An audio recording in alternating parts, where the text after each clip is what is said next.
Gracias por la invitación, de verdad que sí. Por favor, acá estamos cualquier cosa. Bueno, vamos a ver.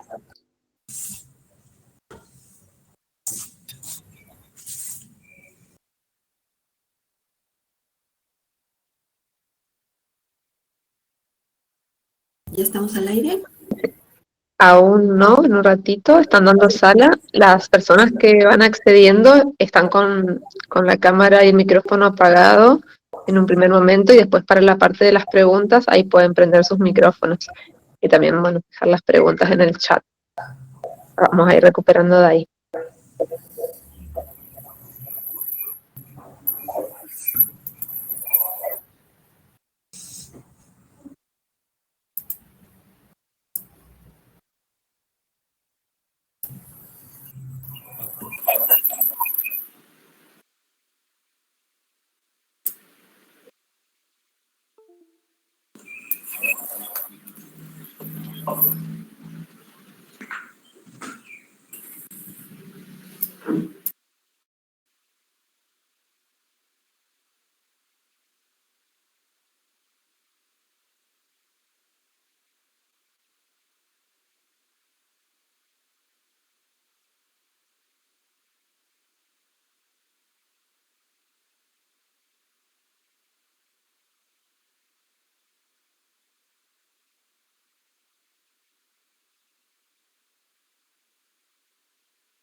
Bien.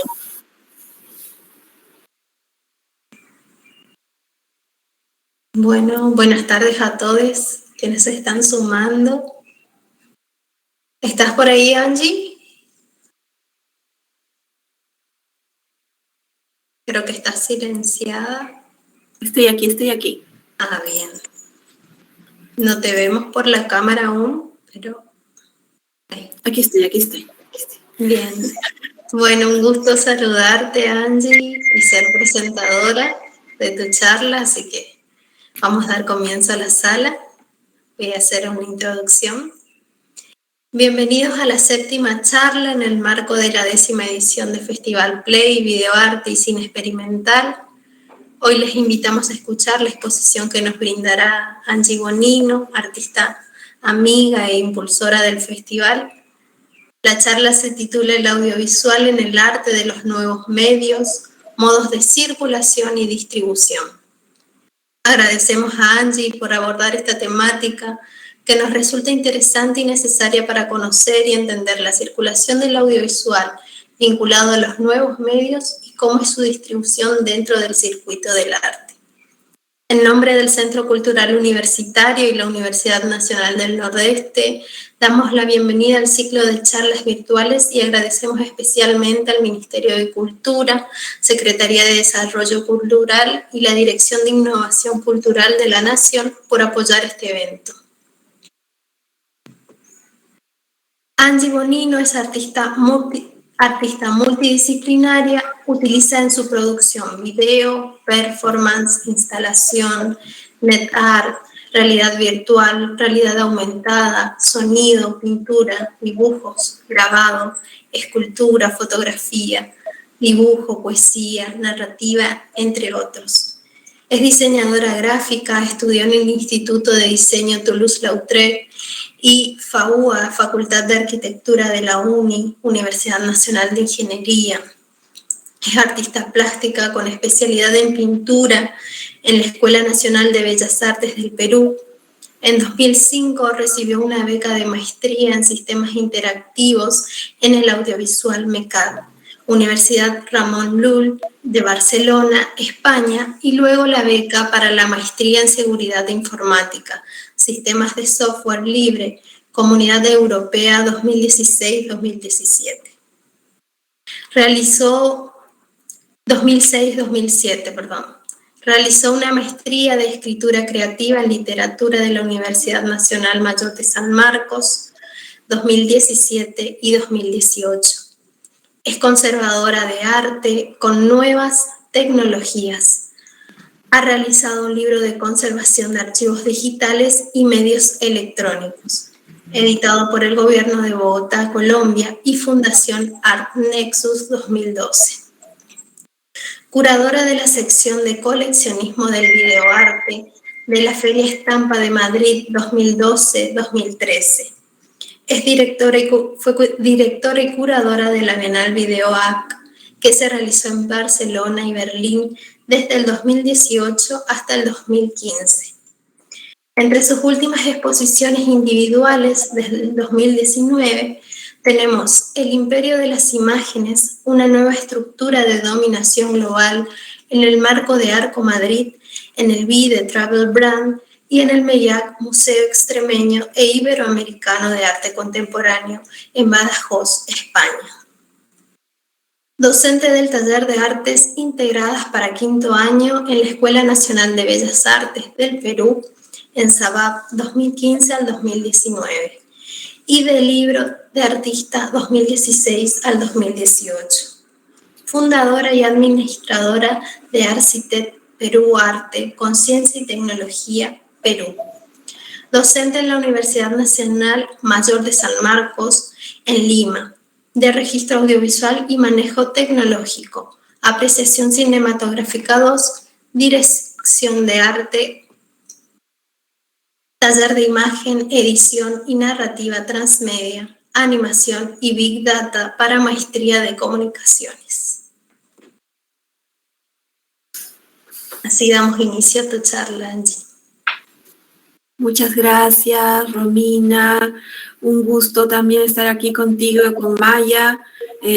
Más que encantada, además, porque es un momento, son fechas especiales. Esta temporada de 10 años, ¿no? de Play, son un 10º aniversario que de verdad que para los que sabemos lo que es hacer gestión de festivales y eventos, sabemos la dura carga que significa y la locura que puede significar también poder llevar a cabo y sacar adelante estos eventos culturales que además son hiper necesarios, no solo para Argentina, sino para toda Latinoamérica. Y bueno, es un festival más en el mundo, pero para Latinoamérica es importantísimo que existan espacios de relación con nuestro idioma, por un lado, por otro lado, con realidades que son muy similares y que además necesitan de una conectividad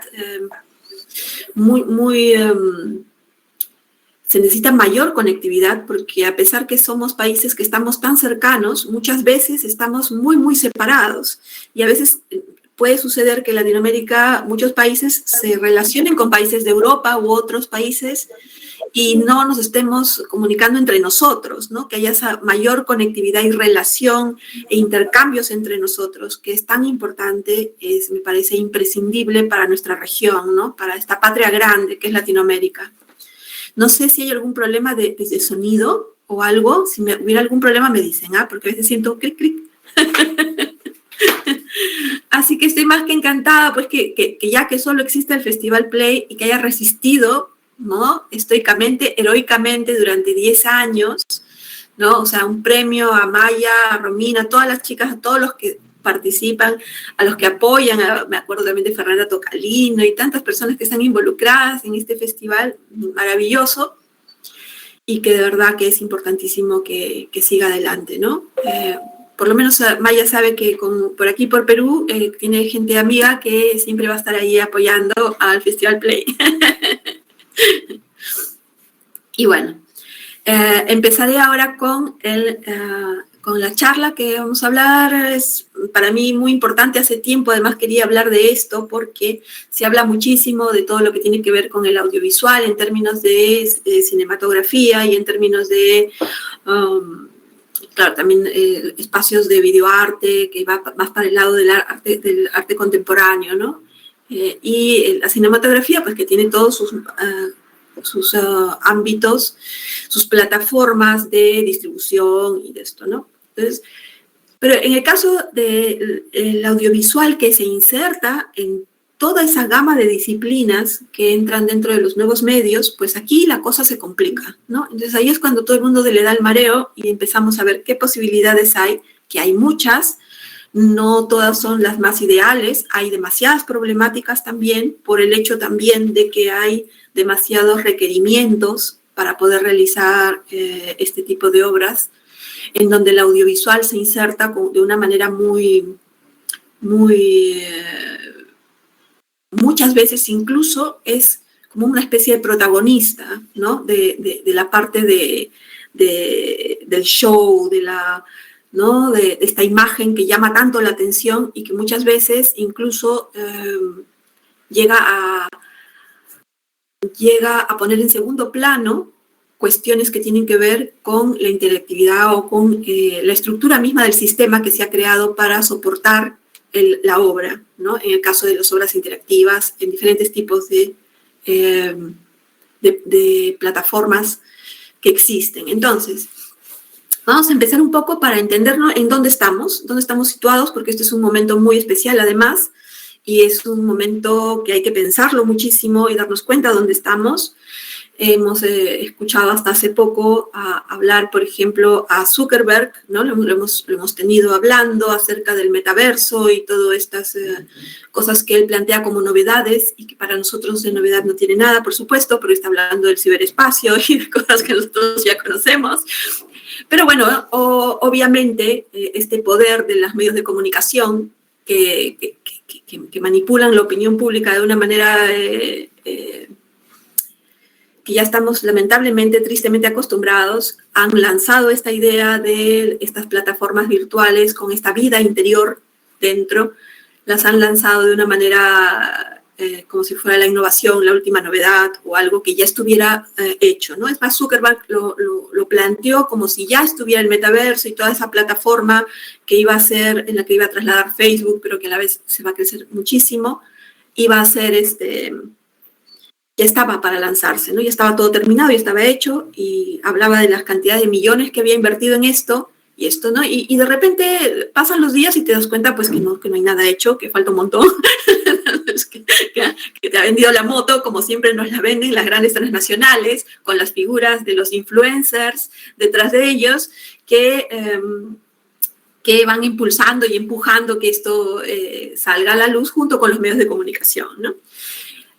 Pero, sin embargo, sí existe estas posibilidades de grandes transnacionales y empresas que pueden estar detrás de estas plataformas que pueden convertirse poco a poco en monopolios, ¿no? Vamos a ver algunas visiones frente a esto. Yo tengo aquí, vamos a ver por qué me sale.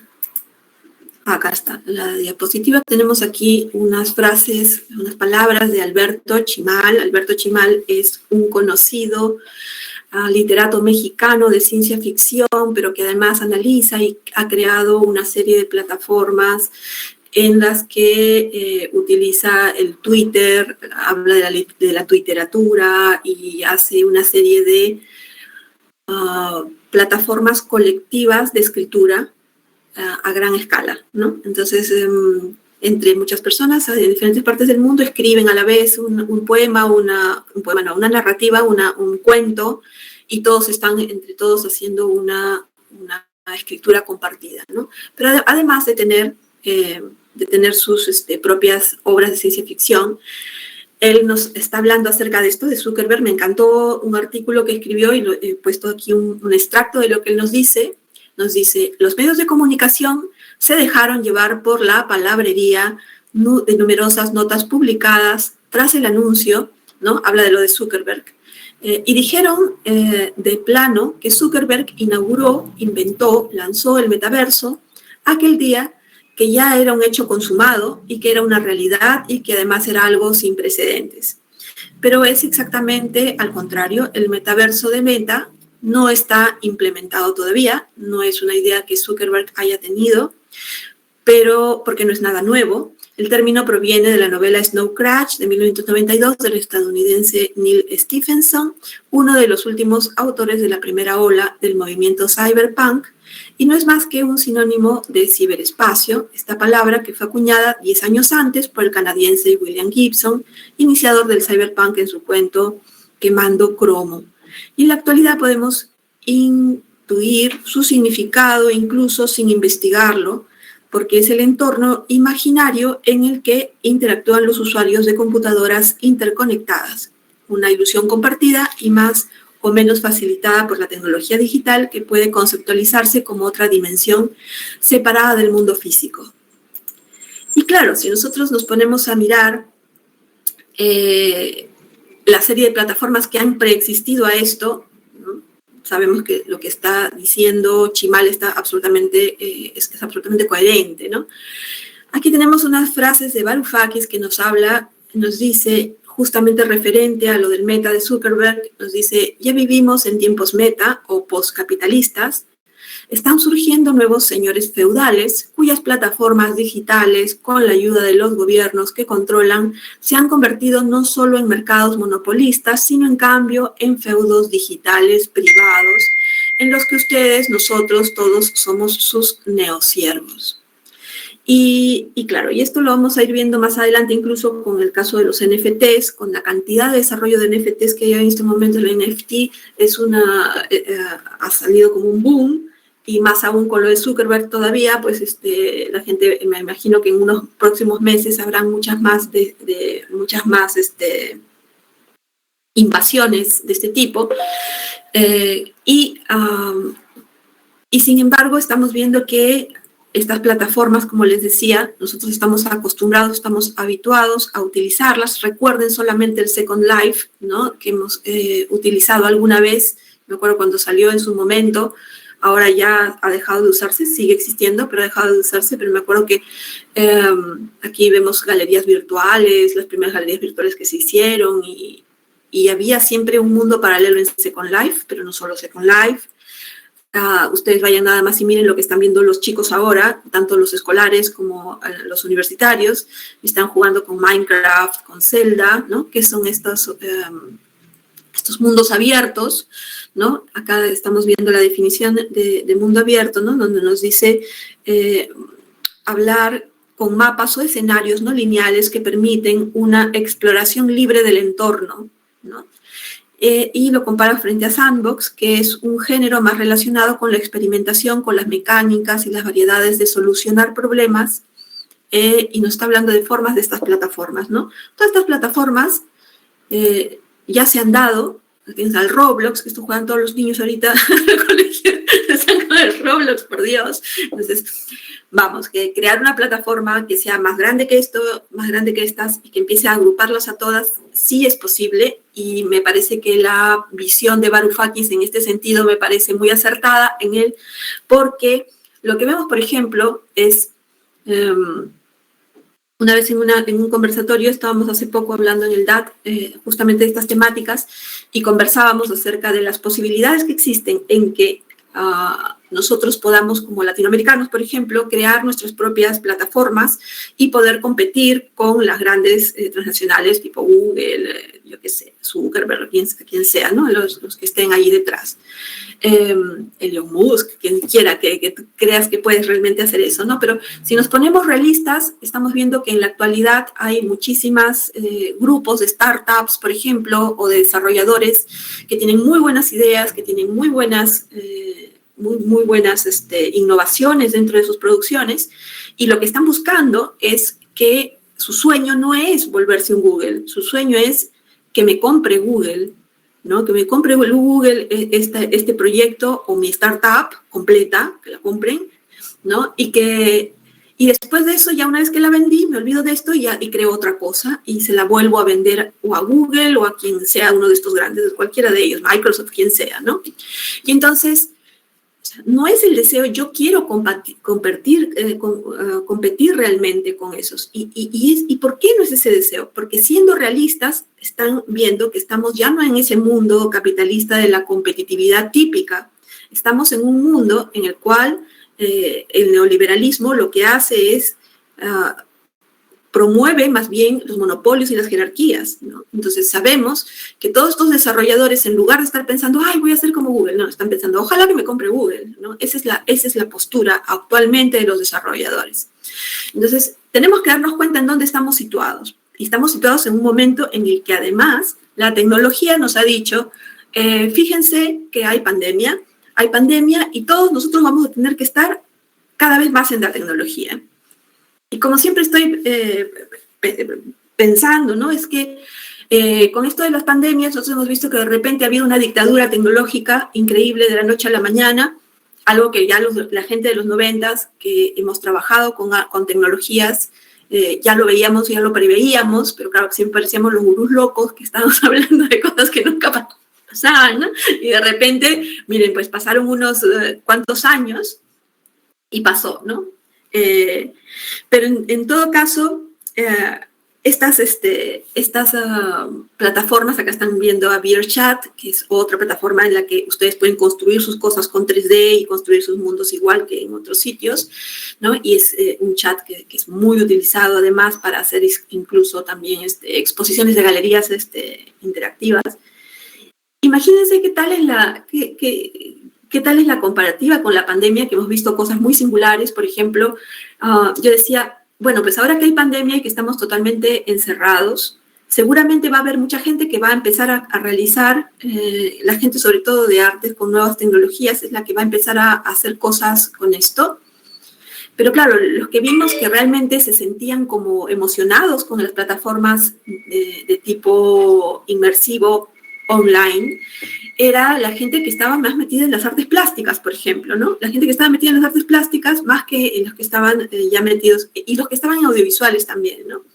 Que los que están metidos en las artes electrónicas o los nuevos medios, las nuevas tecnologías precisamente, que son los que no usaron tanto esto, ¿no?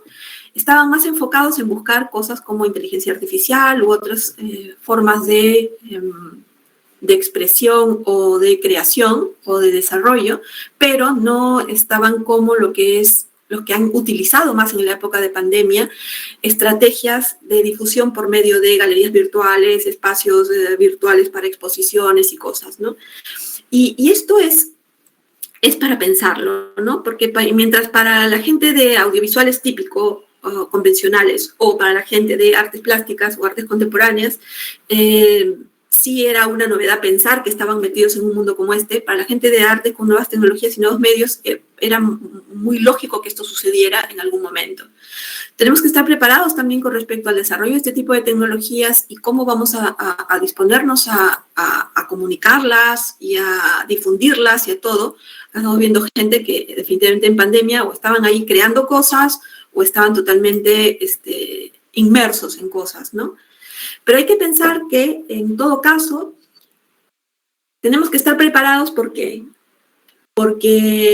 de todas maneras, con respecto a las pandemias, si no es por aparición espontánea, que hay muchos, incluso biólogos, que están diciendo que hay aparición espontánea de virus, cada vez de manera frenética, pero, y si no es por eso, será porque se escapan de laboratorios o salen de los laboratorios directamente, pero ya nos hemos dado cuenta, por ejemplo, que todo lo que tiene que ver con las farmacéuticas es sumamente un negocio hiperlucrativo, en momentos de pandemia mucho más, y que en cualquiera de los casos siempre van a haber intereses para que haya más pandemias. Y entonces, de uno u otro motivo, siempre hay quienes se benefician con esto, ¿no? Así como hay los que lo padecemos, también hay los que se benefician. Por lo cual, tenemos que estar totalmente preparados con respecto a las cosas que las estrategias que nosotros vamos a utilizar en un mundo que va a estar de cuando en tiempo dentro de cuestiones como las cuarentenas, y también pensar que tenemos que estar preparados para las cuarentenas y que tenemos que estar preparados porque nosotros no podemos parar, no puede sucedernos lo que ya nos ha pasado, de que hemos tenido que hacer un stop total, intentar que esas plataformas digitales nos muevan de una u otra manera, pero siendo conscientes que se van a desarrollar monopolios. Entonces, nosotros, ¿qué vamos a hacer frente a esto y cómo nos vamos a mover dentro de esto, ¿no? Esa es la gran pregunta.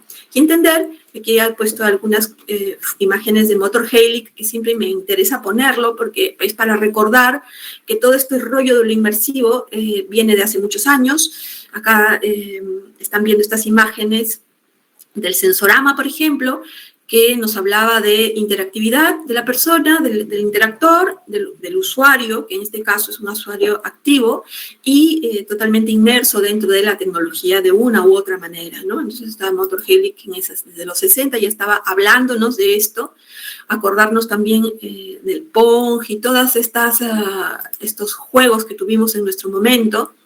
Estamos viendo, por ejemplo, el Mind Expander de Hans Racker, de la época de la psicodelia, con el uso de las drogas y cómo expandían la conciencia. Tenemos, pues, ¿no?, acá algunas imágenes de antecesores a la época que estamos viviendo actualmente. Ellos ya estaban pensando en estos dispositivos y poder llevarlos a cabo. Y me imagino que, si bien es cierto, en su momento no fueron tan entendidos, ahora nosotros podemos recordarlos y saber que estamos en una época en la que ellos ya estaban enfocándose, ¿no? Entonces tenemos el audiovisual, y tenemos el audiovisual, cómo se inserta dentro del arte sonoro, dentro de la realidad aumentada, dentro de la realidad virtual. Hay imágenes con Theremin, hay videos con Theremin, o sea que estamos hablando de que el arte sonoro con lo audiovisual está también integrado de muchas maneras dentro de las artes electrónicas, o sea, no es que simplemente estemos pensando en videoarte, ¿eh? Se habrán visto que aquí no he incluido el videoarte, porque estoy incluyendo el audiovisual en todas sus facetas. El videoarte generalmente a veces se le puede incluir dentro de los nuevos medios, ¿no? A veces también no, dependiendo del enfoque que le den. Y lo que sí, tenemos la realidad aumentada, la realidad virtual, que ya hemos visto lo de Motor Helic. Aquí al costado está el Sensorama, que nos hace recordar que esto viene de mucho antes, ¿no? Y todo lo que tiene que ver con el NetArt, que utiliza audiovisuales, el arte biológico, que en las instalaciones generalmente se complementa con audiovisuales, todo lo que tenga que ver con arte interactivo, instalaciones, objetos, con performance, el arte digital, que lo hemos visto ahora, que está con el NFT, está allí muy en boga lo que es imágenes y vídeos, ¿no?, audiovisuales, digitales, el software art, la trabajos con inteligencia artificial, robótica, etc., ¿no? Entonces, todos ellos utilizan el audiovisual de una u otra manera. En todos ellos lo vamos a ver al audiovisual. Claro, ¿cómo vamos a pensar en difundirlo, en que se distribuya, en que salga de los aspectos típicos de las exposiciones de arte o de los museos o de las instituciones típicas de exposición, ¿no? Rápidamente, lo primero que se nos viene es los festivales. Estamos aquí en medio de un festival, además. Entonces, tenemos, además, este es un paradigma de formato, el festival. Pero cuando uno piensa, tengo una obra de arte de este tipo, tengo con audiovisuales, ¿a dónde lo llevo?, ¿no?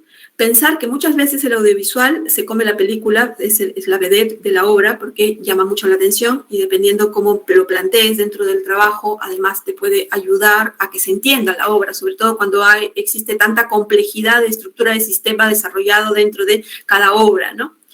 Pero si nosotros pensamos en festivales, y normalmente antes podíamos pensar solamente en festivales de videoarte y artes de nuevos medios y artes electrónicas. Rápidamente pensabas, sí, pues en Brasil estaba Video Brasil, pues está el Ars Electrónica en Linz, en Austria, está, pues yo qué sé, Licea, que va volando por diferentes lados, que es un simposium. Rápidamente te centrabas en determinados festivales que se te vienen rápido a la mente, porque si trabajas con este tipo de arte con tecnología, es lo que vas a rápidamente ubicarte, ¿no? Y decir, bueno, ahora lo tengo que mandar aquí, allá o acá, ¿no? Si es que lo quieres mandar a festivales y que tenga una circulación. Pero ¿en dónde más podrías mandar estos trabajos con audiovisuales? ¿A dónde más podrías colocarlos? Y entonces nos tenemos que dar cuenta que también en el caso de los festivales, actualmente, todo lo que tiene que ver con Cannes, festivales de cine, la mayor cantidad de festivales de cine que puedan encontrar, están sacando actualmente una sección para trabajos con cine expandido, con trabajos con estos conceptos de el cine con transmedia y todas estas formas de integrar estas disciplinas de los nuevos medios, integrarlas dentro del cinema, ¿no?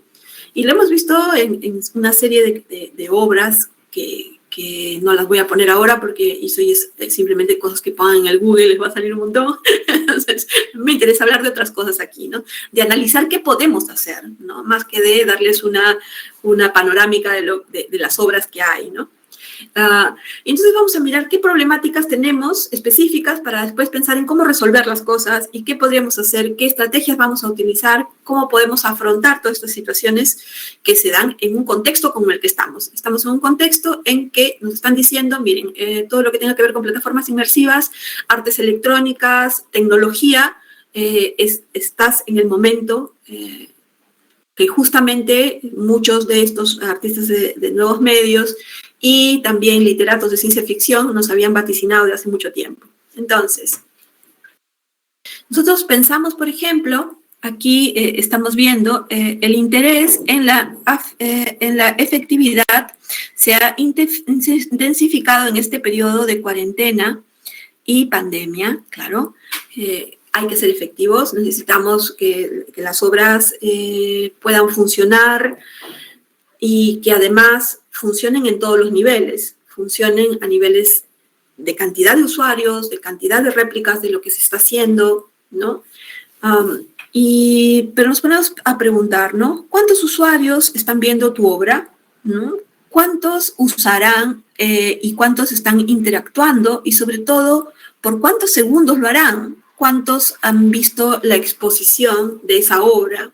Es decir, todo lo que tenga que ver con la virtualidad, cuando nosotros queremos explorar estos aspectos y que lo hemos tenido que hacer justamente en la época de la pandemia, todo lo que tenga que ver con los procesos de conectividad online, nos tenemos que preocupar realmente si somos efectivos o no somos efectivos. Antes yo me acuerdo que en la época de los 90 nosotros no teníamos de dónde sacar esa información, no habían estos datos, no era importante, pero ahora sí lo es y sí hay de dónde sacar datos y también hay contadores para las páginas web, para las obras en sí mismas, para que estas obras puedan tener contadores y saber cuántos usuarios están teniendo, cuánto nivel de interactividad hay, cuánto tiempo están los interactores trabajando en esa, cuánto tiempo resisten estar allí navegando, ¿no?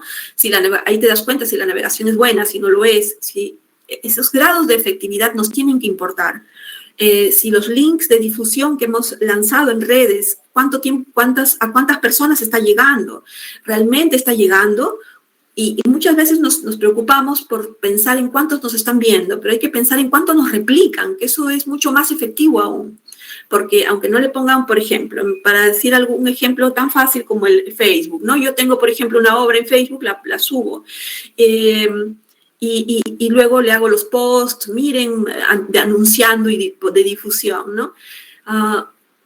Muchas veces si tú tienes, yo qué sé, me han puesto, no sé, 1000 likes, estoy feliz, ¿no? Que me han puesto 1000 likes, pero ¿cuántos han compartido esa información? ¿Cuántos han hecho compartir y lo han puesto en sus muros, ¿no? Saber eso es importante porque hay muchos usuarios que son muy pasivos, pero que a la hora de hora toman decisiones de consumo o toman decisiones de cualquier tipo, entonces de visionado, ¿no? En cualquiera de los casos hay que estar atentos con respecto a esa cantidad de personas que están interactuando con la obra y tenerla, o sea, tener esa información es importante, o sea, no es solamente el hecho de creerse el cuento que te da el propio Facebook, ¿no? De la cantidad de usuarios que te han puesto like, ¿no? Entonces, o sea, hay que corroborar esos datos, ¿no? Y ahora sí hay formas, hay un montón de páginas web para que ustedes puedan ponerle contadores a sus blogs, a sus páginas o a lo que sea y poder tener desde la difusión, entender cuánta repercusión está teniendo esa obra o estos plataformas que estés creando, ¿no? Claro, el tema de la navegación que habíamos hablado, el zoom, la fluidez del movimiento, la estructura, el guión, la experiencia, testeo, evaluación, que no es para todos. La experiencia no es para todos. Todo lo que tenga que ver con artes electrónicas y audiovisuales, lamentablemente, y todo lo que tenga que ver con nuevos medios y audiovisuales, lamentablemente no es para todos y hay que ser conscientes de eso, ¿no? Nosotros tenemos que darnos cuenta, por lo menos en Latinoamérica, estamos en Latinoamérica, que hay zonas rurales y que hay zonas en el Amazonas y que hay zonas en que la conectividad, el internet no llega, mucho menos va a llegar pues una obra de arte interactivo, pues yo qué sé, una realidad aumentada, una realidad virtual que va a llegar hasta allí, ¿no? Que va a llegar ahí una instalación audiovisual interactiva, que va a llegar, ¿no? O sea, vamos, a menos que si es gente que, por ejemplo, muchas veces están trabajando con WhatsApp. A mí cuando me dijeron, están trabajando con WhatsApp, a mí se me pararon los pelos. Dije, ¿cómo puede ser posible que con el WhatsApp, que es tan limitado para poder llevarlas, para poder estudiar en una universidad o en un colegio, cómo pueden estar estudiando en estas zonas que están tan alejadas de las ciudades centrales? Con sistemas tan precarios como el WhatsApp para eso, porque no están hechos para eso, están para otro tipo de comunicaciones. No puedes compartir tranquilamente una pantalla como deberías, ni nada, pero es porque no pueden abrir un Zoom simplemente, ¿no? Entonces hay que darnos cuenta en qué realidad estamos y pensar que si estamos en Latinoamérica, si nosotros queremos pensar en desarrollo de tecnología, tenemos que pensar de tecnología y con audiovisuales, en la plataforma que sea, tenemos que pensar en que esas personas existen y que esas personas cada vez se van a quedar más aisladas en un mundo y un sistema como este, hacia donde está yendo, si es que nosotros no pensamos en ellos. Y esto hay que tenerlo en cuenta, ¿no? No es para todos esas tecnologías, estos audiovisuales, ¿no? No lo es. Hay brechas económicas, hay brechas tecnológicas, hay brechas de todo tipo. Entonces, hay que ser conscientes, ¿no? Para poder en algún momento pensar en cómo solucionarlo también. Tenemos el actor pasivo versus el actor interactivo. Y esto lo vemos también en muchos niveles. ¿Cómo podemos hacer para pensar, para crear? ¿Qué estrategias podemos hacer para crear en lugar de que sean simplemente un público de visualización, que sea un público interactor, que interactúe con las obras, ¿no? Y que además pensar en que en determinados lugares hay que crear los públicos también, ¿no? Ahora, la virtualidad y tangibilidad es la problemática de la hiperrealidad. Tenemos la hiperrealidad también como una problemática. La hiperrealidad, y lo estamos viendo porque si te estás creando todo un ambiente inmersivo y estás creando plataformas de muchas tecnologías en donde el vídeo y el audiovisual están teniendo una presencia total, porque estás hablando de animaciones 3D, estás hablando de videos, estás hablando de muchas cosas, estás en una inmersión, ¿no? Entonces, y con calidades que cada vez son mucho más, que buscan mucho más la calidad. O sea, ni tu ojo ve con tanta calidad como ven muchas de las cámaras que están en estos momentos en el mercado, ¿no? Ver también el asunto del pluriequipamiento, que cada vez tienes que, y lo han visto, gente que muchas veces no es muy tecnológica, no es un geek, entonces, pero que de repente, ahora en la pandemia, ha tenido que, ahora me falta un micrófono, y ahora me falta comprar una cámara webcam, y ahora me falta, y empiezas a llenarte de cosas, ¿no? Si esto lo ve una persona, que incluso hay gente de la tercera edad que ha tenido que, profesores mayores, ancianos, que han tenido que adaptarse a estos nuevos modelos y empezar a llenarse de cosas para poder afrontar las situaciones. Para la gente que estamos metidos en la parte de lo que es la tecnología misma, es de cada día pensar que de nuestro sueldo tiene que haber algo separado para poder afrontar nuestros requerimientos tecnológicos, ¿no? Pero estamos hablando de algo más masivo, estamos hablando de que a todos nos está, la época nos está exigiendo esto. Después tenemos la manipulación, la simulación, son todas esas problemáticas, almacenamiento y la difusión globalizada. Acá tenemos problemáticas para dar y tomar, ¿no? Vamos a ver qué podemos hacer frente a todo esto. ¿Qué acciones podemos pensar? Primero, algo que es importante es pensar en niveles de desarrollo y de gestión. No pensar solo en gestión sola y el desarrollo de la obra solo. Hay que pensar en las dos cosas a la vez, ¿sí? Hay que tener un pensamiento muy unificador. Desde que estás haciendo la obra y creándola, ya tienes que estar pensando en cómo la vas a gestionar y cómo la vas a distribuir. Eso tienes que ya ir pensándolo, ¿sí? No puedes estar ya como antes diseccionando las cosas, porque si no, no se va a hacer operativo y aquí hay cuestiones de tiempo también, ¿no? Entonces, por un lado, hay que pensar en desarrollar tecnologías habilitadoras que proyecten las obras a plataformas transdisciplinarias. Yo tengo una obra. Esta obra, ¿a dónde más puede ir? Plataformas transdisciplinarias, por ejemplo. Yo tengo una obra de realidad virtual. En el caso de Perú, por ejemplo, en el caso de Perú, por ejemplo, ahí está el CONCITEC, por ejemplo, ¿no? Que es este espacio de ciencia y tecnología pura y dura, ¿no? Que desarrollan y que es apoyada por el gobierno. Entonces yo digo, a ver, si yo tengo una obra de arte y esto también la puedo meter en una semana de la ciencia, por ejemplo, ¿no? También la puedo meter, o sea, no solo son los festivales de arte. Entonces, quitarnos esa idea del paradigma del modelo que solo allí, solo en ese espacio de festival lo puedo colocar, no pensar en que lo puedo colocar en muchos lugares más. Si estoy hablando de tecnología y estoy hablando de audiovisuales, ¿a dónde más lo puedo meter? En los festivales de cine típicos ya hemos visto que ya están todos sacando su sección de nuevos medios, ¿no? La mayoría tiene una sección de nuevos medios en donde te dicen también aceptamos plataformas experimentales con celulares, con no sé qué, con no sé cuántos, casi todas tienen. O sea, fíjense en los festivales de cine, no todas, pero algunos sí, y son ya muchos cada vez más los que están teniendo ese tipo de secciones. Fijarse en eso, ¿no? Entonces, ya no solo en los festivales de nuevos medios de ciencia y tecnología, de arte con ciencia y tecnología de nuevos medios, artes electrónicas, sino también los festivales de cine. Las plataformas de ciencia, todas las plataformas de ciencia, buscarlas, intentar entrar allí también, ¿no?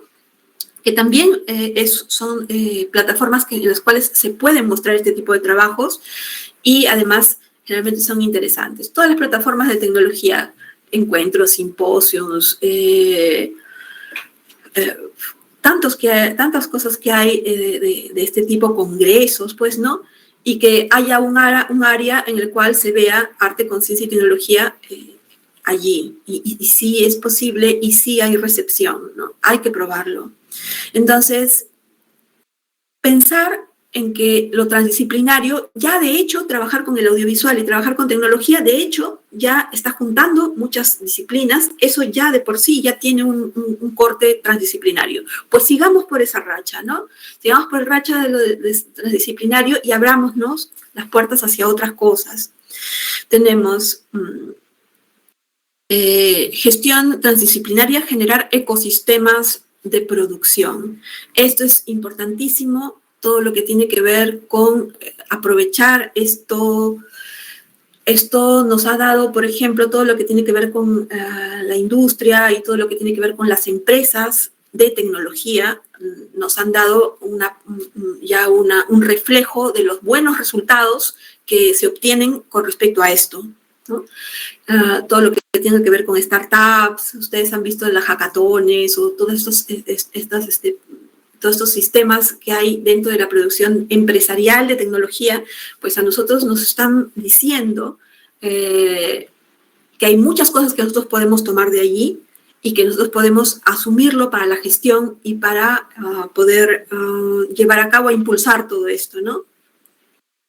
Creando ecosistemas de producción, por supuesto, porque nosotros tenemos que unificar, pensar en unificar y conectar todo el tiempo, ¿no?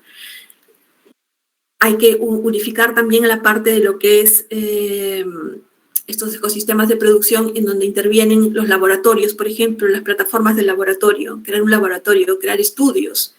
Es muy común ver en Occidente, en Europa, en todos lados, que los artistas agarran y dicen estudio fulanito, ¿no? Entonces, este estudio, ya no solamente eres tú el que está en tu taller, ¿no? El artista del taller, ¿no? Ya no es tú el artista del taller, sino el taller que tiene un estudio, que tiene una gente trabajando contigo y que no necesariamente tenga que ser un espacio físico, porque puede ser un espacio virtual. Nosotros hemos visto además toda esta conversión rápida de los laboratorios a maneras virtuales, de que los laboratorios tenían que estar, toda la gente de los laboratorios trabajando, pero todos en su casa online, ¿no? Y entonces, aprovechar esto y pensar en crear estas situaciones en las cuales nosotros vamos juntando a gente de diferentes disciplinas. Aplicar modelos de innovación de triple y cuádruple hélice, que eso se utiliza en las empresas de innovación tecnológica, son modelos de innovación tecnológica, pero nosotros los tenemos que aplicar, lo vamos a ver ahora con detenimiento, y también fomentar los circuitos y redes latinoamericanas e internacionales en general. Nosotros tenemos que estar totalmente juntándonos, haciendo gremios. Es importantísimo que nosotros podamos estar conectados, trabajando en conjunto, trabajando en equipo, trabajando cosas en común. Es importantísimo, porque de esa manera nosotros vamos a poder afrontar esas situaciones de las que nos hablaba Varoufakis y nos estaba hablando el propio Chimal al principio, que es lo que mostré, y que nos estaban aclarando la situación hacia dónde va, porque si esto va a ir a monopolios, lo mejor que podemos hacer nosotros es desarrollarnos en Latinoamérica, y los artistas desarrolladores tienen un papel muy importante aquí. Nosotros, y pensar también, porque en algún momento me hablaron en un simposio, me hablaron, sí, bueno, pero hay que pensar que los artistas en Latinoamérica trabajamos en low-tech, ¿no? Y sí, hay todo un enfoque con el low-tech, pero nosotros tenemos que pensar que el low-tech está muy bien, el reciclaje, también está la parte del hacker, el hackactivista, que es el que toma y se apropia de cosas, de sistemas que están y que los transforma y los manipula y los convierte en otra cosa, entonces, ¿no? Tanto a nivel de software como a nivel de hardware, ¿no? Eso está por un lado el hackactivismo, que va en ese sentido de desarrollador, pero también está el desarrollador que crea, porque ahora mismo está mucho más fácil. Ustedes, a ver, los artistas antes no tenían, a ver, el Arduino y esas cosas que hay ahora, pues antes no habían esas cosas, ¿no? Entonces, yo me acuerdo en mi época del lenguaje C, no C++, no C++, no, C, lenguaje C, a secas. O sea, antes que todo eso, mi época de la prehistoria, en donde hacíamos nuestros robotitos con eso, con el lenguaje C. Estaba metida en un grupo que se llama el Club de la Robótica y estábamos todos los loquitos ahí que y se explotaban las cosas porque era otra época y no era como las computadoras de ahora. Y entonces, y me acuerdo que era, pues vamos, un dolor de cabeza cuando tenías que hacer algo, estabas así, me equivoqué en un carácter y ya no me sale ni toda la programación y habías avanzado como no sé cuánto, ¿no? En cambio ahora no, ahora toda la programación, incluso todo es más sencillo, todo es más fácil, ya no estoy hablando de que seamos netamente usuarios solamente, estamos hablando de que hasta para ser un desarrollador de tipo reciclador, hackactivista, desarrollador, no necesitas ya crear todo el script o en el caso de un patch o lo que sea, no tienes, porque ya estás todo el tiempo apropiándote de cosas que están allí y que además son libres, son de materia libre, que hay mucha gente que la deja libre, ¿no? Entonces, estas épocas son otras épocas. O sea, se puede ser desarrollador con menos trabajo, ¿no? Y también se puede trabajar con el low-tech que tanto le gusta a Latinoamérica, pero una cosa sí es importante, es que si nosotros siempre vamos a estar a nivel de recicladores y no y a nivel de usuarios de la tecnología que desarrollen otros, y no vamos a ser los que empecemos a desarrollar esta tecnología, nosotros vamos a tener muy difícil poder llegar a avanzar tecnológicamente como deberíamos. O sea, esto nos garantiza una esclavitud de mayor tiempo, esclavitud económica obviamente, sobre todo en tiempos en que los grandes monopolios van a empezar a surgir, monopolios en donde espacios virtuales van a ganar esto. Estamos viendo la locura que es el NFT, ahora vamos a tocar eso, y estar a la cola. No, en momentos como estos, yo creo que este es el momento preciso en que los latinoamericanos nos pongamos las pilas y empezamos a trabajar rápidamente en crear tecnología, desarrollarla, difundirla y distribuirla, ¿no? Este es el momento. Luego va a ser demasiado tarde y lo hacemos ahora o no, ¿no? Eso es algo que estoy totalmente convencida y por eso es que es importante que creamos estos circuitos y estas redes. Aquí vamos a ver... ¿por qué no me sale esto? A ver, voy a mostrarles este modelo de innovación de triple hélice y de cuádruple hélice, que me van a matar todos los que sean de empresas y marketing y estas cosas, porque van a decir, ¿por qué pones eso? Bueno, pues porque hay muchos artistas que no saben de esto y es importante que lo vean. ¿Ok? Entonces, lo que tenga que ver con un modelo de triple hélice que había hablado en la diapositiva anterior, nos habla de que, según la teoría, ¿no? Es la interacción entre la academia, la empresa y el gobierno, ¿sí? Entonces, cuando yo hago una obra de arte, pues lo que hago es ya no solamente pensar en que, pero yo no soy una institución, o yo no soy una startup, o yo no soy no eres nada de eso, pero tanto para el gestor de arte, el curador de arte como para lo que es el artista desarrollador, es importante pensar que sí, además tenemos la parte de las universidades, en la parte educativa, que nosotros en la parte académica, nosotros podemos ayudarnos con los laboratorios que existen, con los laboratorios de investigación. Antes no había tanta necesidad para que, o sea, siempre han existido laboratorios de investigación, pero no había la necesidad que existe ahora de desarrollarlos. Las universidades simplemente están en la carrera de esto. O sea, si no son buenos en investigación, simplemente su universidad se va a caer completamente. O sea, tenemos que investigar más, ¿no? Y ganar puntos y están en estos rollos, ¿no? Bueno, pues sabemos ya que esa es una realidad en la academia y en la universidad, sabemos que está pasando ahora mismo, que esa situación hace unos años no pasaba, pero ahora estamos en esa carrera. Entonces, sabiendo que hay eso, pues entender que el espacio universitario es un espacio en donde en todo lo que tenga que ver con los proyectos de investigación y los laboratorios de investigación pueden entrar nuestras obras de arte y ser desarrolladas allí. También pensar que el gobierno, con las ayudas económicas que salen en todos los países, pues a usarlas, apelar a ellas, pensar en que si estás haciendo, por ejemplo, nosotros en Perú tenemos DAFO, ¿no? Y DAFO tiene, por ejemplo, cuando nosotros pensamos, si yo tengo una obra de arte interactivo, pues lo mando al área de los concursos de artes visuales y también lo mando a los concursos de artes audiovisuales, ¿no? Y pensar que en ambos lados puede estar. Pensar que en ambos lados se puede, y también en los de nuevos medios. Entonces, tienes varias posibilidades, ¿no? En todo lo que tenga que ver también con cuestiones de experimental, cine experimental, ¿no? La empresa y el gobierno. Ahora con los NFTs, ¿han visto la cantidad de artistas que están yendo a todas estas plataformas de startups para que coloquen sus obras de arte de NFT, puestas como NFT en estas plataformas? ¿Lo han visto, no? Entonces, videos, trabajos digitales, de cualquier tipo se están viendo allí en estos momentos, ¿no? Y entonces hay una relación entre la empresa, que antes no había. Antes la relación era el artista, está relacionado con las instituciones de arte, museos, galerías, no sé qué. Ahora estamos hablando va directamente a una empresa de startup que tiene una plataforma NFT. Entonces, los roles.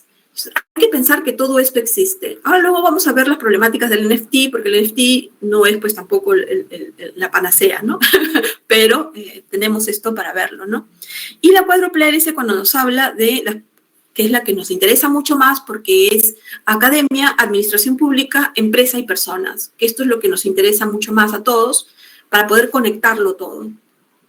Algo que es importante es que cuando vemos además la parte de las estrategias de difusión, fomentar la audiencia, crear públicos, ¿no? A mí me interesa muchísimo esto de crear audiencia, crear públicos. Es importante la conectividad con intersectorialidad, conectar a los sectores diferentes, conectarnos entre todos. Sabemos que no solamente hay espacios, por ejemplo, el Esteropsia Latam, por ejemplo, que es un espacio en Latinoamérica, que he estado hace poco, por eso lo tengo fresquito. Esteropsia Latam no es, pues, de arte, no es un espacio para arte y nuevos medios audiovisuales con nuevos medios en general. Es un espacio para hablar de realidad extendida, o sea, es decir, realidad virtual, aumentada, mixta, pero en términos de empresas, en términos empresariales, ¿no? De producción y desarrollo empresarial. Pero en estos espacios hay que pensar que también se pueden realizar y llevar a cabo este tipo de... se pueden mostrar y difundir y se pueden además no solamente mostrar los proyectos, sino además lograr apoyos y cosas con respecto a las empresas, ¿no? Entonces nosotros tenemos que estar pensando en Latinoamérica, por lo menos en el mundo entero, cuáles son estos espacios de desarrollo tecnológico que además nos puedan brindar posibilidades, además de las típicas obras de arte. Entonces lo que estamos necesitando es abrir nuestra mente a todas esas posibilidades, ¿no? La difusión en términos transmediales también, multidisciplinarios, y bueno, obviamente importantísimo para la difusión crear circuitos y redes latinoamericanas. Esto es importantísimo. Yo tengo la experiencia, voy a intentar, a ver si no meto la pata, pero voy a intentar compartir un una experiencia.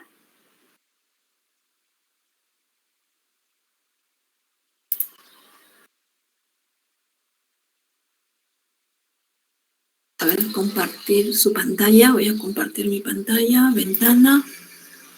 Yo tengo esta experiencia de aquí para compartirla, que es una experiencia personal, porque es este grupo de arte, conciencia y tecnología. Me dirán, por favor, si no se ve, me avisan, ¿ya? Y este grupo de arte, conciencia y tecnología es un grupo que fue creado con la intención específica de poder compartir, ¿no? Y en poco tiempo, pues este grupo ha acogido 2,9 mil miembros. Recién está antes de la pandemia, porque esto se me ocurrió justamente a semanas de que hubiera la cuarentena, a semanas. Entonces no sabía que iba a haber cuarentena y se creó esta cosa y este monstruito ha crecido muchísimo.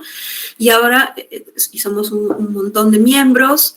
Yo, de paso, para los que no estén, les digo que se unan, porque este espacio de arte, conciencia y tecnología, si bien es cierto, partió como Perú, pero en realidad yo pensé que íbamos a ser 5 gatos de Perú, que íbamos a estar solamente conectados, los pocos desarrolladores que vemos y artistas que vemos allí, que íbamos a estar solamente muy pocos, pero en realidad entró un montón de personas y el tipo de cosas que se muestran allí tienen que ver con nuevos medios, está Ricardo Alfarra, las convocatorias de proyectos, ¿no? Gente que escribe como Marco Aruga, tanta gente que está compartiendo, ¿no? El Aishan Arbiena. Entonces, lo que vamos viendo es de que hay muchas, y bueno, invitamos a especialistas, a artistas, a académicos. Una vez tuvimos a Maya Navas justamente del Festival Play, la tuvimos con nosotros hablando de su obra y del festival. Y vamos poniendo todas las convocatorias de información, textos, lo que sea que haya, y los vamos compartiendo aquí. ¿Qué es lo que nos interesaba hacer con esto? Voy a dejar de compartir esto. Lo que nos interesaba hacer con esto era, pues, en primer lugar, fomentar audiencia a nuevos medios, ¿no? Yo decía, somos 5 gatos los que hacemos esto, y esto en todas partes del mundo es lo mismo, porque son la gente que se dedica al desarrollo de audiovisuales con nuevas tecnologías en el ámbito de las artes. Siempre son grupos pequeños, ¿no? Generalmente la gente de los ámbitos del cine o de las artes plásticas o las artes visuales en general es más amplio, pero la gente que hace nuevos medios siempre es poquita. Son grupos que al final todos llegan a conocerse en las bienales, en los simposios, en los congresos. Al final todos, tarde o temprano, te llegas a conocer con todo el mundo, y si no lo conoces personalmente, pues lo conoces virtualmente, ¿no? Pero es una cosa, es un ámbito muy, muy pequeño, no son muchos. Entonces es importante, o las plataformas de música, pues los músicos es que vamos, ahí se conoce todo, es mucho más fácil de difundir que los nuevos medios. Entonces los nuevos medios siempre es como que están adelantados a su época y que necesitan trabajar. Es como que a mí me cansa un poco a veces, porque es como que sigo en los 90s, en donde tengo que estar explicando y divulgando y esto de los nuevos medios, porque es como que, ¿no? Como que no, la gente lo usa, pero no lo usa usa las tecnologías, pero no las usa a conciencia de lo que está, de todas las posibilidades que pueden entrar dentro de ello, ¿no? Hay que estar siempre como explicando, ¿no? Y en el caso de fomentar audiencia, pero hay que crearla también. Entonces, ¿cómo creas la audiencia? Entonces, por ejemplo, una forma de crear audiencia en el Perú para los nuevos medios en general, para que los artistas tengan quienes los vean, para que los gestores y los curadores tengan quienes vean lo que están haciendo, era, por ejemplo, crear esta plataforma de conectividad que está en el Facebook, por ejemplo, y que el Facebook y tiene que ser Facebook en el caso de Perú, porque en el Perú lo que se usa más dentro de las redes sociales es el Facebook, ¿no? Y luego está el YouTube, pero lo que se usa más es el Facebook de las redes sociales. Entonces, el Twitter ni le hacen caso ni nada más. Bueno, pues vamos a ser operativos aquí. Lo que se necesita es lo que se necesita, ¿no? Necesitamos el Facebook, pues lo hacemos.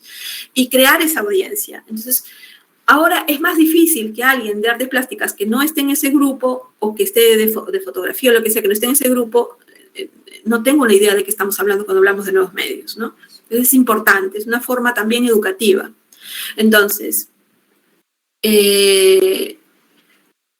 Y también se crean circuitos, ¿no? Se crean circuitos porque estamos en contacto, estamos haciendo cosas. Si yo tengo, por ejemplo, los domingos una secuencia que hacemos con Augusto del Valle, donde les decía que habíamos incluido a Maya Navas, en esa secuencia de los domingos yo voy llamando a latinoamericanos y a iberoamericanos, porque es para Iberoamérica, a iberoamericanos, para que hablen y conversemos, y hay charlas y no sé qué y no sé cuántos, ¿no? Pero eso también va creando un circuito, y hay gente que se va conociendo de allí. Ah, mira, tal está en Brasil, y mira, tal está en Argentina, y empiezan todas las conexiones, ¿no? Y esto también es importante. Se los digo desde ese punto porque desde una cosa tan simple como hacer un grupo de Facebook se puede crear plataformas. O sea, no es que yo me voy a crear una institución para crear una plataforma de conectividad.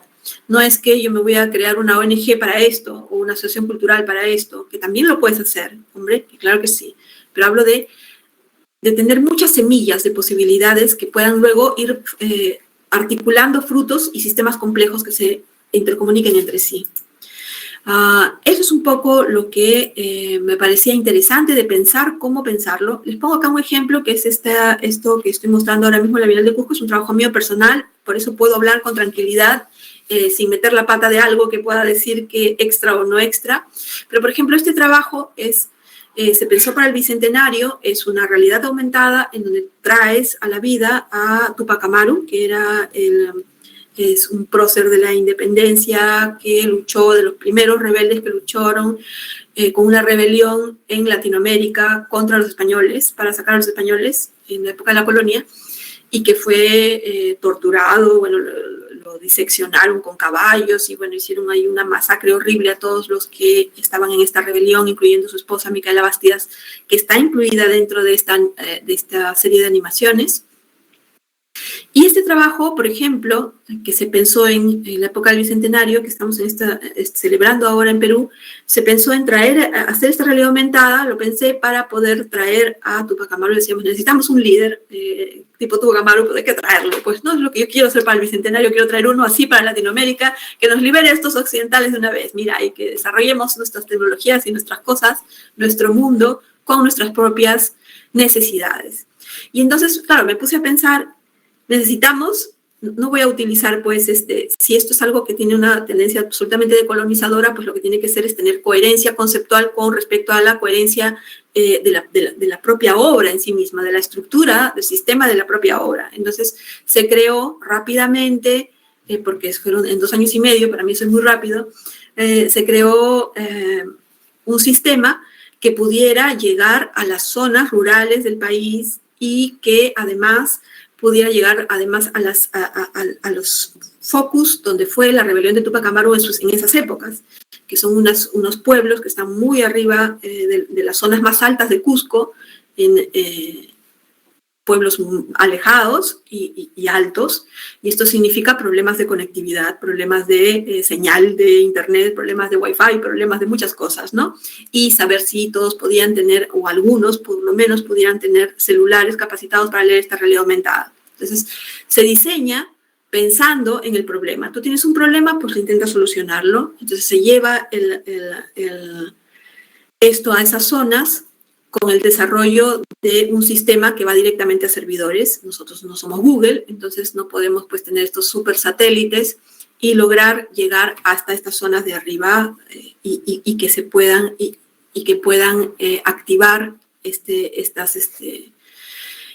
y traer al Tupac Amaru desde donde nació él y además de donde se gestó la rebelión de Tupac Amaru, ¿no? Que son esos 2 pueblos que fue en Surimana y Tungazuca. Tungazuca nació y Surimana se gestó la revolución y partió de allí, ¿no? Y bueno, ahora mismo está dentro de la Bienal de Cusco, está dentro de toda una serie de circuitos en donde ellos están con unas pegatinas llevándolo a diferentes, me imagino que se debe estar compartiendo la pantalla. A ver, déjenme un segundo porque voy a cambiar. A ver. Sí, voy a cambiarlo. A ver, me dicen por favor si se está viendo ahora mismo la Bienal de Cusco allí. Sí, sí se está viendo, ¿no?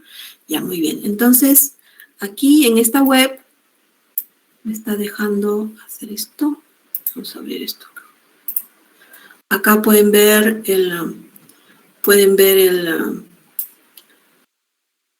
el video del tráiler, de la obra, por ejemplo.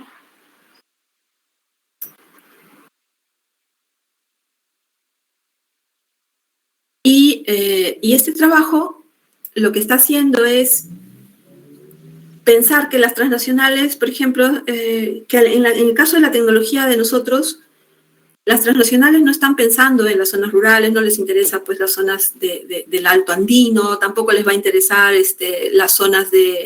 tampoco les va a interesar las zonas del Amazonas, pues, ¿no? Esas zonas no les va a interesar, ellos están interesados en un público objetivo distinto. Y entonces este trabajo lo que hizo fue pensar en que lo que nosotros necesitábamos era llevar esto a esas zonas justamente y crear nuestras propias tecnologías y nuestras propias soluciones para que eso llegue a esas personas, ¿no? Entonces, cuando tú tienes el problema, lo tienes detectado, lo tienes analizado, lo tienes mapeado, pues entonces puedes pensar rápidamente en cómo solucionar ese problema, ¿no? Bueno, este proyecto se presentó en varios sitios, pero bueno, te voy a pasarlo, me voy a ir a adelantar aquí porque esto es muy largo. Y lo que me interesaba era pensar en que nosotros tenemos que desarrollar nuestras propias tecnologías, tenemos que darnos cuenta de que tenemos que pensar en que por más que se desarrolle la tecnología y que estemos en el tiempo y en el ambiente más tecnológico, nosotros tenemos que resolver nuestras propias problemáticas, nos tiene que interesar esto, y es importante también que nosotros pensemos en que sí podemos hacerlo, que estamos en épocas en que sí podemos hacerlo, en que sí podemos utilizar esa tecnología y hacer un desarrollo del mismo, que ya no necesariamente tiene que ser, yo no lo he hecho con nada de low-tech, no ha sido necesario utilizar low-tech, simplemente me he puesto a hacer un desarrollo con el apoyo además de gente muy competente, porque tenía un amigo que es ingeniero de sistemas, y así como yo había estudiado software libre, pues el ingeniero de sistemas se ha dedicado solo a software libre, lo he desarrollado con Paul Girón, por ejemplo, y se ha podido hacer esto, ¿no? Y también el apoyo de otras personas que me apoyaron también en caso de las animaciones para poder terminarlas y todo esto.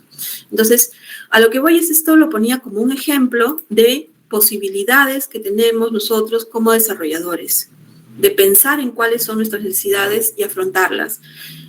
Hablo de artistas, estamos hablando de obras de arte, estamos hablando de obras de arte con nuevas tecnologías, con nuevos medios, donde implica animación, el vídeo está inmerso en esto.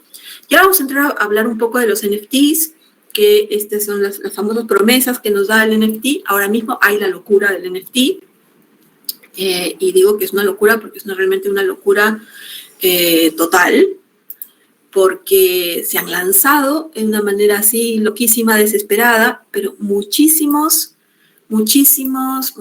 plataformas de todo tipo. Voy a poner ahora mismo una, por ejemplo, que es esta de aquí, que me llega así semanalmente, yo no sé por qué, pero me llega, ¿a dónde me habré metido que me llega eso? Todo el tiempo me llega estas cosas, ¿no? Y es esta plataforma que se llama Ethermoon, que diga Decentraland, perdón, estoy leyendo ya, decentraland.org, que es esta página en donde pueden ver ustedes la cantidad de posibilidades para el NFT. Si hay posibilidades en NFT, aquí las pueden ver todas, las que quieran, ¿no?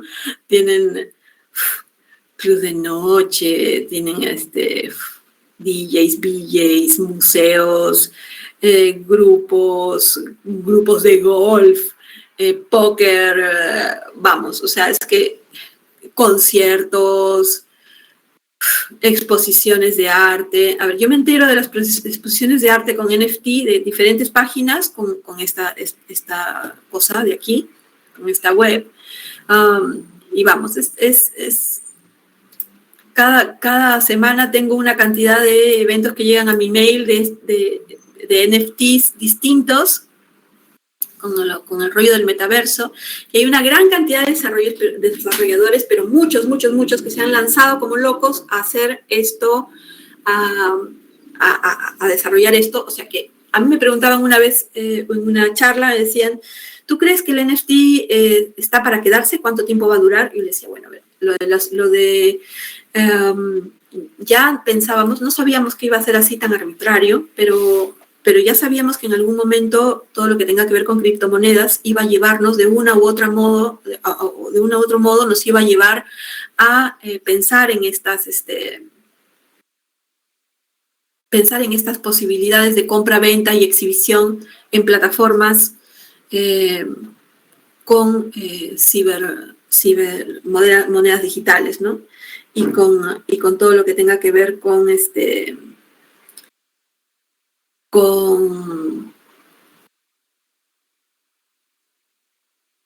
la difusión, la divulgación y todo esto. Porque lo que pasa es lógico, es por lógico que tenía que desarrollarse, porque ya el ámbito del arte te crea burbujas en términos económicos, en términos de transacción, de comercialización, te crea burbujas que son muy ambiguas, ¿no? Muy ambiguas, en primer lugar, por los precios.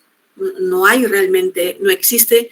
Yo he trabajado muchos años en todo lo que tenga que ver con ferias de arte y estas cosas, he hecho curadurías y cosas de estas, y he podido constatar que no existe una regulación exacta para lo que es los precios de obras de arte ni venta de obras. Y esto no existe. Los parámetros son burbujas que suben y bajan como ellos quieren y como cada quien quiera, y es una cosa arbitraria y loca. Entonces, no es que existe una estructura real en cuáles son los precios realmente de que una obra valga más porque vale más, por tales y tales razones, no, porque eso no es por eso simplemente es un índice, un indicador, pero no es lo que exactamente va a suceder, ¿no? Entonces, los precios no siempre responden a ese tipo de parámetros que se supone que son los estándares de calidad, ¿no? No tiene que ver con esto. Con el NFT lo estamos viendo a gran escala. Entonces, puedes comprar, o sea, como que compras una patata, pues puedes comprar un meme, como puedes comprar una obra de arte digital de un artista más o menos conocido, como uno de que no conoce nadie y que de repente ni siquiera es artista digital, sino que ha hecho 4 rayas en Photoshop y lo ha subido, ¿no? Entonces, esto es arbitrario. Y sabíamos que esto iba a suceder algo así. Voy a poner algunas otras páginas. Vemos aquí una galería que es una galería bastante conocida, que es la Galería Mito, por ejemplo, de España, que es bastante conocida, de venta de NFTs, ¿no? Y van a encontrar muchas obras de arte. Ahora, ¿existen problemáticas de seguridad aquí? Sí. Bueno, acá vemos también el NFT. Estamos viendo los NFTs que están, este meme, por ejemplo, ¿no? Vamos a ver, permíteme, ¿no? Este meme que fue vendido por no sé cuántos miles, porque era muy conocido. Y entonces tú encuentras de todo en el NFT. Acá hay otra galería más virtual, ¿no? Encuentras de todo en el NFT. Y sí, bien es cierto, yo me acuerdo que me decían, sí, pero piensa que ahora sí, con el NFT vas a tener la super seguridad informática. Yo me mataba la risa, me decía, a ver, por favor, ya, yo entiendo que el blockchain es bastante seguro, lo entiendo así, pero no depende de que sea, pero un blockchain bien hecho, pues, ¿no? Y todo está bien hecho. Hay un montón de galerías virtuales que hemos visto, que tú te puedes bajarte el NFT, o sea, te lo bajas directo, ay, mira qué bonito, ahí me lo bajo, ay, sí, se puede bajar, ay, me lo descargo. Entonces, ¿qué ha hecho ese ingeniero de sistemas o ese programador con esa web que está vendiendo NFTs y que cualquiera se los puede bajar de esta manera, ¿no? Entonces, pasan esas cosas, ¿no? Entonces, pasan cosas como, por ejemplo, que en la bolsa donde has estado comprando con tu carrito, de repente alguien entró y se roba tus monedas virtuales, ¿no? Entonces, tus cibermonedas, adiós, ¿no? Ya están en otro lado. Entonces, yo algo que aprendí cuando estudié seguridad informática es que la seguridad informática no existe, pero bueno, de todas maneras, dentro de lo que cabe, existen posibilidades de que sea más seguro o no las cosas si es que están bien hechas, ¿no? Eso ya es el primer paso para la seguridad, intentar que las plataformas estén bien hechas, que no es algo que se ve actualmente en las plataformas de NFTs en general. En algunas sí, algunas son mucho más serias y más implicadas, y hay otras que no, que lo ves que esto es una cosa que va como va, ¿no? Entonces, un poco es esto, ¿no? ¿Qué es lo que a mí, qué es lo que yo recomendaría con respecto a las plataformas de difusión? Pienso que en un mundo como este, estos mundos virtuales que en los que se van a crear, pues lo que nosotros vamos a tener que hacer es desarrollar estrategias.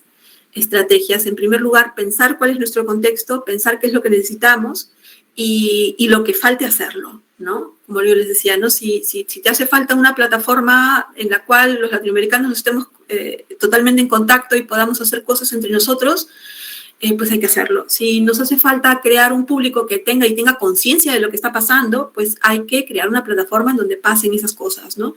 Entonces, propiciar que sucedan cosas, propiciar además y pensar que tenemos que tener una idea decolonizadora, una mente decolonizada, no solamente un discurso decolonizador, sino ser decolonizador en cada día, porque lo que se nos viene es todos estos señores que son lo que nos decía Varoufakis, pues, ¿no? Estos nuevos señores feudales de los espacios y las plataformas tecnológicas, ¿no? Estos feudos que se van a hacer en los cuales nosotros ¿qué vamos a ser? ¿Siervos o esclavos? ¿A qué nivel creemos o en qué estamos? ¿En qué estamos jugando, no? Darnos cuenta de dónde estamos, ¿no? Y eso es más o menos lo que quería exponer ahora, que es un poco de todo, y no sé si en algún momento hay alguna pregunta o algo así, ya me dirán.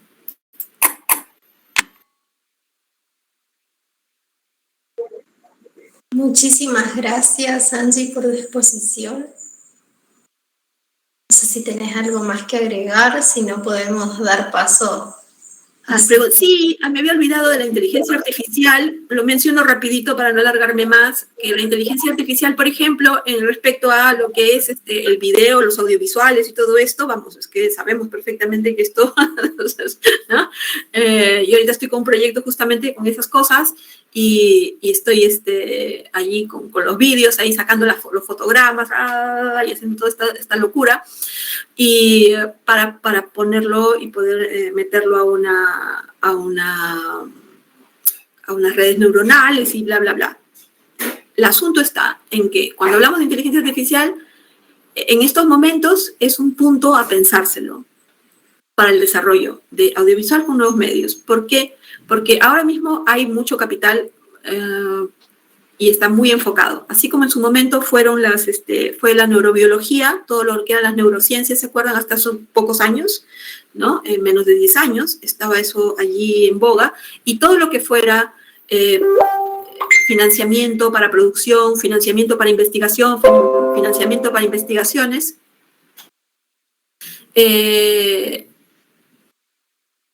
estaba enfocado a eso, ¿no? Si tú tenías un proyecto en neurociencia, ibas a conseguir dinero para financiamiento fácilmente. Lo que está pasando ahora es, en lugar de la neurociencia, es la inteligencia artificial. Entonces, ahora todo lo que tiene que ver con desarrollo de inteligencia artificial es donde vas a poder conseguir mayores recursos de manera muy transdisciplinaria, porque en diferentes ámbitos, tanto científicos, tecnológicos como artísticos, la inteligencia artificial ahora mismo es un punto que se quiere desarrollar.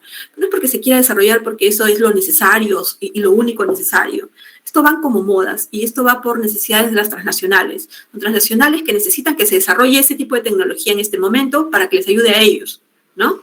Y nos venden plataformas tipo Google, que nos da estas plataformas en donde le dice a los artistas y a los creadores y a todos les dice, ustedes pueden usar gratuitamente, Microsoft también hace eso, ustedes pueden utilizar nuestras plataformas de inteligencia artificial, ¿no? Y todos los artistas van y lo cogen y lo usan y esto y el otro, pero en realidad lo que está haciendo es ayudándole a Google a que siga haciendo sus desarrollos, que es como se hizo Google. Ustedes han visto, por ejemplo, esta película que hay en Netflix, que es un documental en donde se ve como Google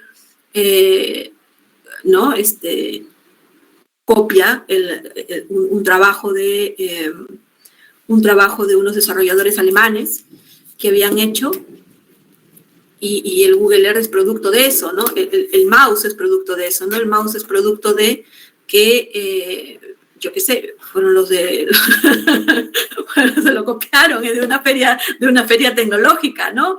Fueron y se lo copiaron de una feria tecnológica. Y el propio Microsoft, para los puntos, para Steve Jobs y toda la gente de Mac, pero también tiene Microsoft, fue coger a Microsoft y decir, pues su propio sistema era un sistema que no lo desarrollaron ellos, ¿no? Lo que se lo compraron a un estudiante, ¿no? Entonces, todo esto va así. Y entonces, la tecnología va de ese modo. Entonces, si ya estamos dándonos cuenta que hay ese tipo de realidad, saber a qué nos enfrentamos, ¿no? No es que la tecnología en este momento que se necesite y urja solamente es la de inteligencia artificial, sino que es lo que las transnacionales y los grupos de poder económico necesitan desarrollar en este momento y por eso lo financian, ¿no? Y saber que eso es lo que está pasando ahora, ¿no? Eso es algo que tenemos que ser conscientes de que está sucediendo. Y si lo vamos a utilizar para el beneficio de ellos o para el beneficio de nosotros. Hay que decidirlo, ¿no? Hay que tomar esa decisión también, ¿no? La voy a desarrollar para el beneficio de Google o voy a desarrollar para mí. Entonces, piénsatelo, ¿no? Entonces, voy a hacer un montón de NFTs para meterlos en los metaversos de Zuckerberg.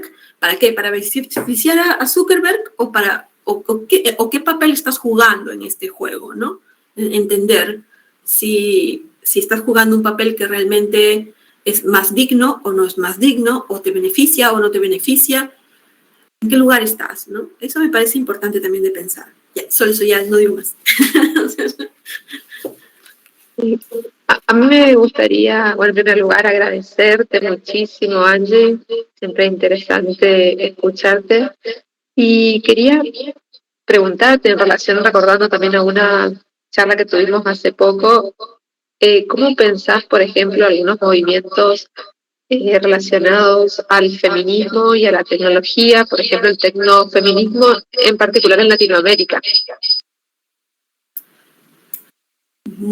A ver, espera un segundo que acabo de meter la pata con el compartir, sí. Cancelar. Compartir, cancelar, error, el permiso para acceder a la pantalla no ha sido concedido. Discúlpenme que estoy haciendo cosas raras aquí con la interfaz gráfica. Entonces, sí, en el caso de Latinoamérica, a mí me gusta mucho más el movimiento en Latinoamérica del feminismo que en el caso de, por ejemplo, de Estados Unidos. Tú lo sabes, Maya. ¿No? Y también... y en el caso de Europa también, bueno, yo he estado en movimientos feministas también en Europa. Yo apenas me fui a estudiar allá y a vivir allá por un tiempo que estuve con estudios y becas y cosas de estas, residencias y esto. Lo primero que hice fue meterme a los grupos feministas en España, cuando estaba en España, en Alemania, cuando estaba en Alemania, donde podía. Yo llegaba y decía, lo primero que buscaba, ¿dónde están los feministas? ¿No? Buscar dónde están, ¿no? Y saber qué está pasando, ¿no? A mí en Latinoamérica me parece que por un lado hay muchas artistas mujeres que están trabajando temáticas de género. Esto es verdad que hace muchos años sí veo un cambio muy generacional, porque, por ejemplo, yo soy de la generación de los 90. En la generación de los 90, por lo menos en mi país, no era común decir yo soy feminista. Éramos pocas las que lo decíamos.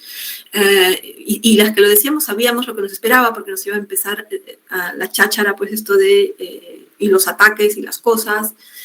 En mi caso, yo he podido marchar con mi madre, yo vengo de casta de feministas, y marchar ahí por las calles y saber lo que era que te caigan botellas, porque nos tiraban botellas al Día Internacional de la Mujer.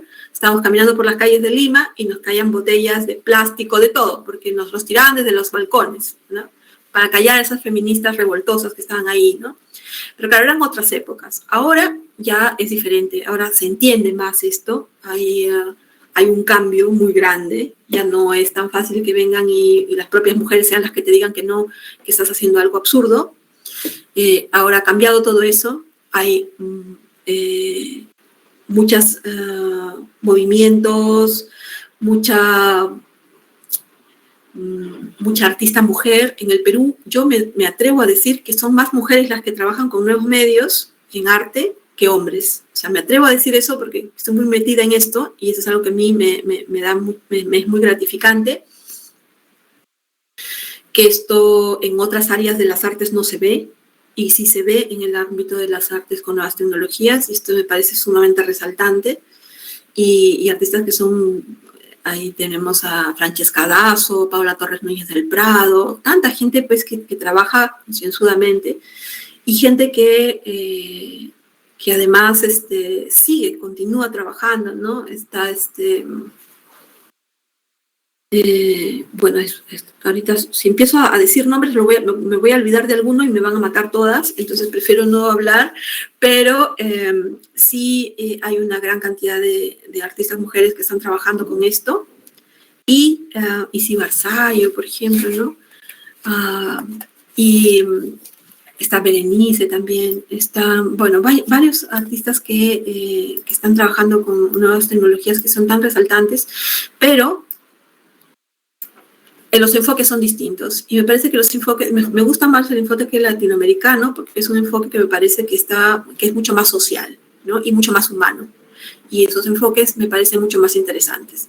A mí no, las corrientes del cyberfeminismo con Donna Haraway, Estados Unidos y todas estas cosas que han habido, yo los veo, me han parecido siempre interesantes, los he discutido mucho también, porque hay puntos con los que no concuerdo, pero muy radicalmente. No me gustan muchas posiciones que tienen ellos, pero sí me parece importante que, por ejemplo, toda la tecnología que está relacionada, por ejemplo, con el chamanismo, con la defensa de la tierra, también se ha desarrollado muchísimo eso. Yo he visto varias artistas en Brasil, por ejemplo, que están desarrollando este tipo de trabajos que tienen que ver con ciberchamanismo.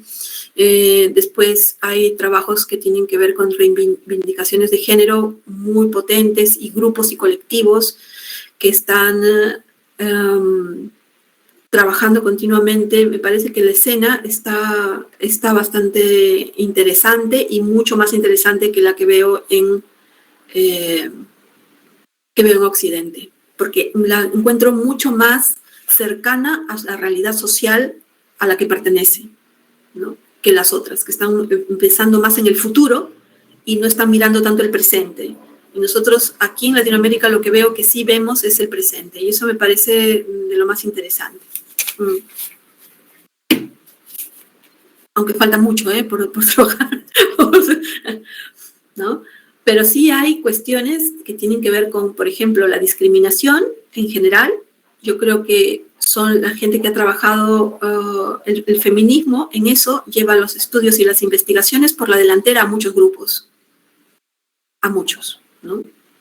Porque he visto que todo lo que tiene que ver con, por ejemplo, lleva distancia en investigación, y no solamente en términos de incluso investigaciones que tienen que ver con cuestiones raciales, cuestiones de discriminación económica, cuestiones de los estudios feministas han desarrollado muy concienzudamente y muy analíticamente estas problemáticas, mucho más a nivel sociológico, mucho más que otros ámbitos del estudio, y eso a mí me parece muy gratificante. Y es más, si tú quieres realmente investigar sobre discriminación, muchas veces, que no tiene que ver con cuestiones de género, muchas veces tienes que irte a fijarte lo que está habiendo en las investigaciones de género, para poder empaparte de muchas cosas que pueden alimentar tus investigaciones. Y eso lo he visto en investigadores, y eso es algo que es un aporte de los estudios feministas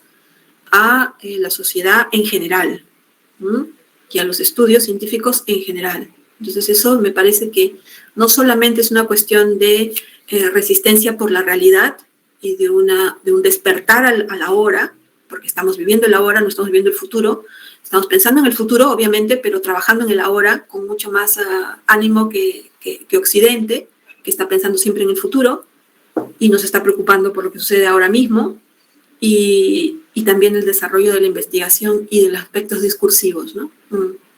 Que es sumamente interesante. Eso es un aporte que tiene el feminismo que no lo vas a encontrar en otros ámbitos de los estudios de investigación tan fácilmente, así, a esos niveles de profundidad, ¿no? Sí, no sé si tienen alguna otra pregunta o alguna otra inquietud. quería preguntar algo, Angie.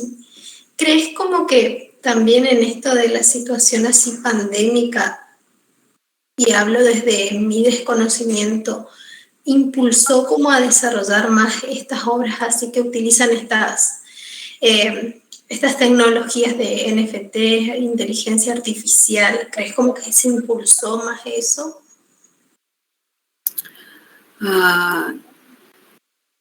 En la pandemia el NFT tuvo la posibilidad de hacer su agosto allí, ¿no? De hacer su fiesta, su fiesta de Navidad. Porque todo el mundo estaba ahí en la pandemia, pues, ¿no? Entonces estabas encerrado en tu casa, estabas viendo qué va a ver, qué va a salir. Y además tenía que salir algo, tenía que haber alguna innovación. Y estaba diciendo, ya, a ver, ¿qué van a hacer? Y estaba desesperada, pero hagan algo.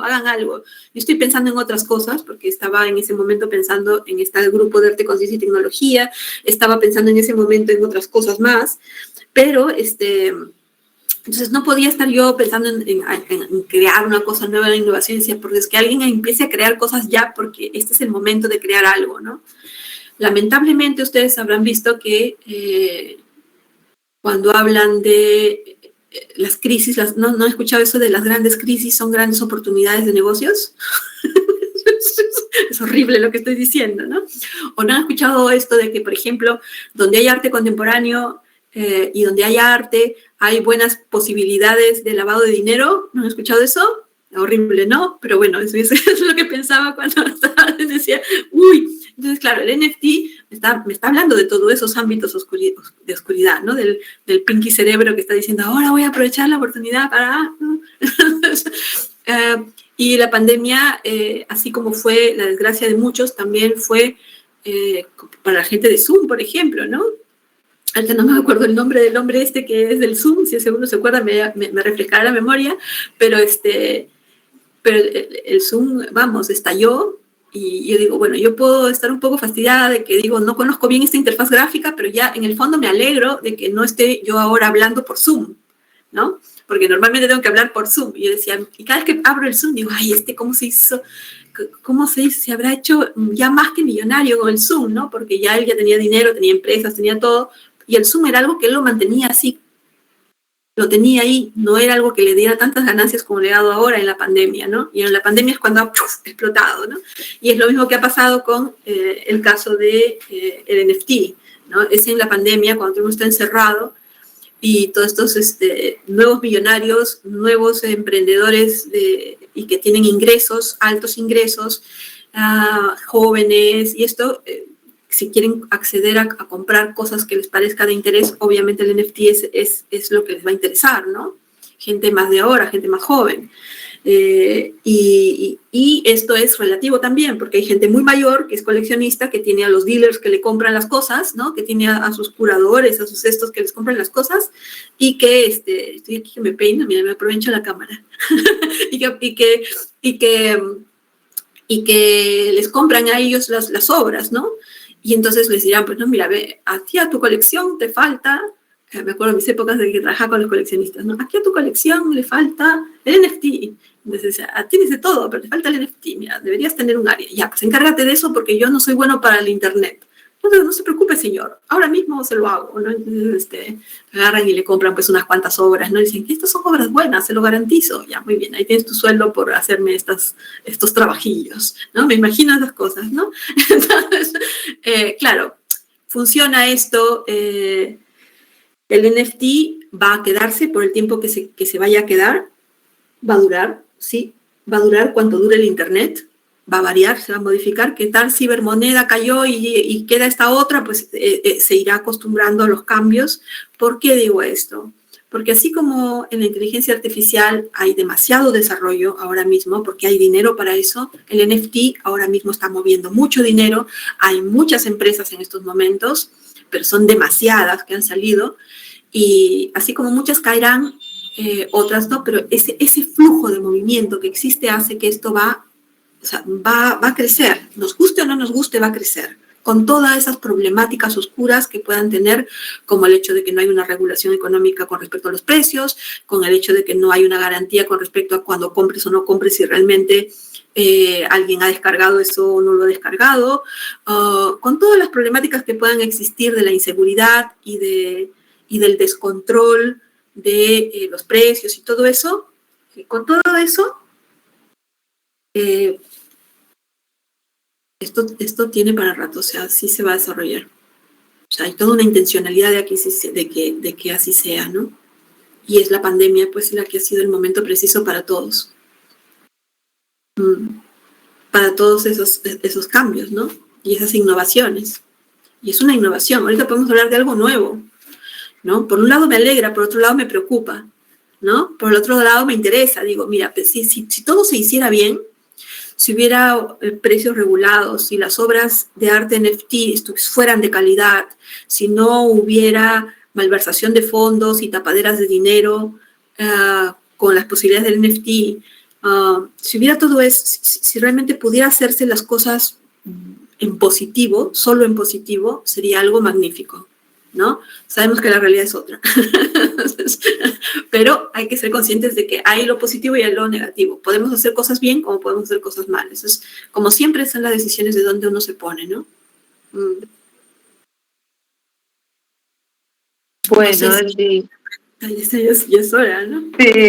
te agradecemos muchísimo por tu generosidad en compartir todos estos conocimientos y toda tu experiencia y trayectoria, que la verdad que nos enriquece muchísimo. Además, estoy sumamente feliz, emocionada de tenerte acá, porque para nosotros es todo un hito tu aparición como amiga del festival, ya que colaboraste desde su primera edición, siempre con este gesto que te caracteriza, que tiene que ver con compartir. Así que bueno, sumamente contenta de estar en este caso cerrando nuestros ciclos de charlas virtuales de esta 10ª edición. Todavía nos quedan unos días más de festival con actividades presenciales. Que bueno, sumamente agradecida. Agradecerles a ustedes por todo, de verdad, yo más que contenta, me siento en casita además, me siento en casa con ustedes y que siga el Play para muchos años más. Les deseo lo mejor de lo mejor. Ustedes saben que es así, saben que es de corazón, te lo digo de verdad. Gracias. Muchas gracias, Angie. Muchas gracias. Saludos a todos. Adiós.